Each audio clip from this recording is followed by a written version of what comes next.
Hello everyone, अस्सलाम वालेकुम, welcome back to my channel guys. आज लास्ट रोज़ा है और ईद का चांद आप सभी को मेरी तरफ से बहुत बहुत मुबारक।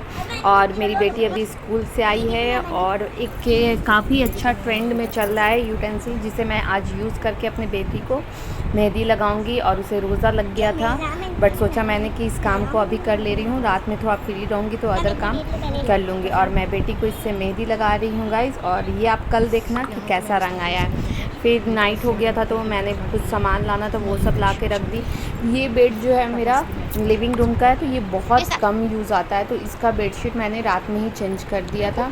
और जितने ईद के सामान होते हैं, कपड़े होते हैं, बच्चे लोगों के इत्र होता है, जानेमाज़, वो सब यहाँ मैं सेटल कर दूँगी। पूरी तरह से ही इस बेड को रेडी कर दूँगी।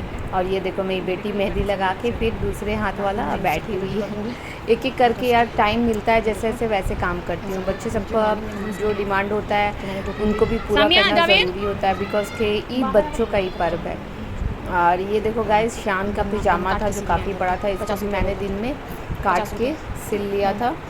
मेरे पास एक बहुत छोटी सी मशीन है जो मैंने ऑनलाइन मंगाई हुई थी, वो काफ़ी अच्छे से वर्क करती है। हस्बैंड का मैंने नारा देख लिया कि लगा हुआ है कि नहीं। ये सब चीज़ रात में कर लेने से है ना, जिस दिन ईद रहता है ना उस दिन ज़्यादा प्रॉब्लम नहीं होती है, थोड़ा रिलैक्स रहता है आदमी। बिकॉज के खाना बनाना ये सभी बहुत काम थे और सामिया लोग के आज कज़न आने वाले थे, तो इसके वजह से रात में भी मुझे थोड़ा बिरयानी बनाना था। तो सोचा कि अभी जो भी मेरे से हो पा रहा है वो सब मैं कर लूँ। अभी मेरा काम ख़त्म हो गया था किचन का, तो मैं ये सब रेडी कर दी जो भी ईद का मॉर्निंग का नीड रहता है। टोपी वोपी सब इत्र था, फिर एक चादर ले जाते हैं लोग ईदगाह नमाज़ पढ़ने को, तो वो रेडी कर दिया था। ये बेड पूरा डन हो चुका था, इस पर किसी को सोना भी नहीं था। और अंदर छोटे वाले रूम में जो सोफ़ा रखा हुआ था, ये गाइस मेरा नया सोफ़ा है, तो वो था, तो उसमें बच्चे खेल रहे थे।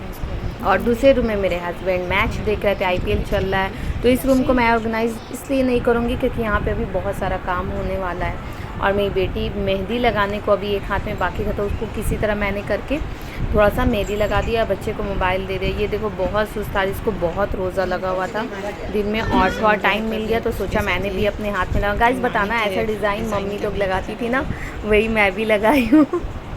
और मेरा टाइम पास नहीं हुआ था, भूख भी लग रहा था। अभी तक सामिया के कज़न नहीं आए थे, 11:30 हो गया था, तो मैं चिप्स खा के और मेहंदी लगा रही थी और टाइम पास कर रही थी। ये देखो गाइस, आप मेहंदी जैसा भी लगाओ बट अगर रंग आ जाता है ना तो बहुत प्यारा लगता है। डिज़ाइन मैटर करता ही नहीं है उस टाइम पे।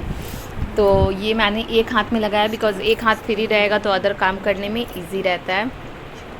और थोड़ी देर में सामिया का भाई आया और बेल बज गया और सामिया एक्साइटेड होके गई। ये देखो 11:15 हो गया था, तो अभी भी सब भाई नहीं आ पाए थे, कुछ दो दूसरे जगह जॉब करते हैं, तो वो उनका भी आना बाकी था। तो आई थिंक वो 12:15 तक आएंगे। तो सामिया बोली भाई आइस क्लोज करो अंदर, क्योंकि उसको सोफ़ा दिखाना था, काफ़ी एक्साइटेड थी। तो वो ले गई भाई को और उसे सोफ़ा दिखाया, तो भाई को भी उसका कलर बहुत पसंद आया। बोला कि कलर सबसे प्यारा लग रहा है, दिखाएंगे भाई, अच्छा लग रहा है। फिर आया मेरे से मिलने, फिर हम लोग से मिला, खाना वाना खाएं, फिर बहुत रात हो गया था।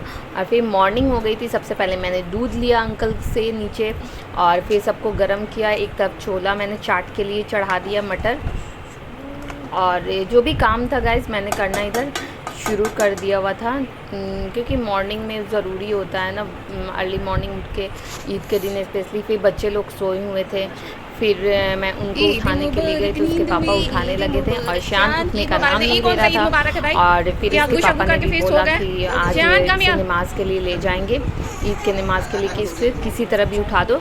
हम लोग के यहाँ 7:15 में नमाज थी, तो बहुत मुश्किल से उठा क्योंकि ये रात में 1 बजे तक जगा रह गया था दोनों बच्चा। तो इसको किसी तरह उठाया गया और मैंने चाय बना के भी भैया को दे दिया था। ये भी फिर से सो रही थी। देखो इसका गाइस मेहंदी कितना प्यारा रंग आया है, बहुत हैप्पी थी। और शान मेरे को किसी किया और ईद मुबारक शान में ही। और फिर उसे मैंने नहला धुला के सबसे पहले रेडी कर दिया। और ये उसका कुर्ता था जो उस पर बहुत प्यारा लग रहा था, विदाउट बंडी भी शान का कुर्ता बहुत प्यारा लग रहा था। और इसका अभी भाई सब सोया भी हुआ था, एक सोया हुआ था, बिकॉज एक साथ सबको नहीं उठाती हूँ ना कि वॉशरूम में फिर जगह नहीं बचेगा मॉर्निंग में, अर्जेंट रहता है। ये मेरे बेटा का लुक है जो बहुत प्यारा, मम्मा फ़ोटो लो कर रहा था। ये देखो बहुत क्यूट लग रहा था और पूरे नींद में भी था ये, तो बहुत प्यारा लग रहा था। और फिर मैंने इत्र लगाया, कहा तो मम्मा हाथ में लगा दो ना, खुशबू आएगी। और सामिया और शान लिखा था, अपने आप ही का नाम और खुद का नाम लिखा था। मम्मी पापा को भूल गया था मेरा बेटा ईद के दिन। और ये देखो स्मेल ले रहा था, बोला था मम्मा अच्छा लग रहा है। और ये उसके पापा भी डन हो गए थे नहा धोआ के, काफ़ी अर्ली मॉर्निंग इन लोग, आई थिंक 6:30 तक दोनों नहा लिए थे। और इनके भाई लोग भी धीरे धीरे नहा के आ गए थे।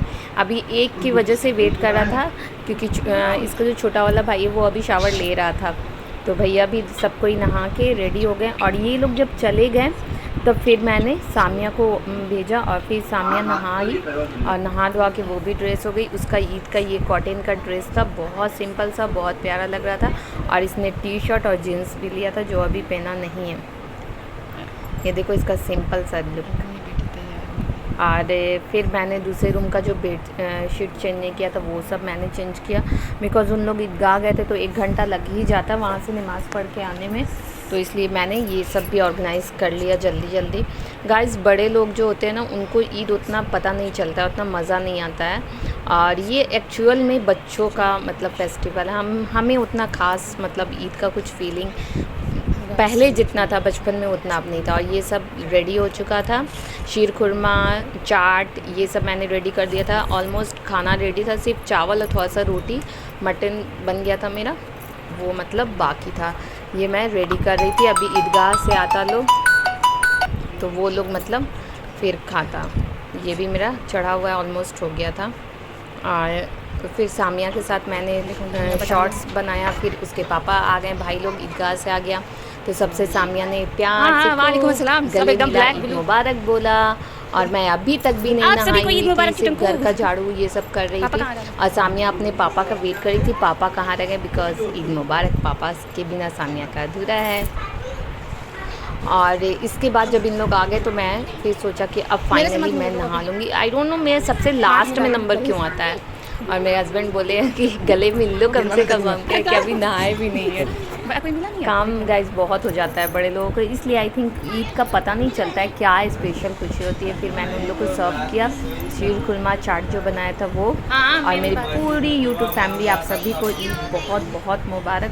और प्लीज़ गाइस, बहुत जल्दी मेरा 1K होने वाला है, तो प्लीज़ मेरे चैनल को खूब लाइक सब्सक्राइब करो, बहुत सारा प्यार दो। वॉचिंग टाइम बहुत पुअर है, बहुत नीचे, उसको भी काफ़ी इंक्रीज़ करो। और हम मेरे पूरे फैमिली की तरफ से आप सभी को ईद मुबारक। और ये छोटा सा प्यारा सा ब्लॉग आपके लिए, हम सब ने कैसे ईद सेलिब्रेट किया। ओके बाय, खुदा हाफिज़, दुआ में याद रखना, टेक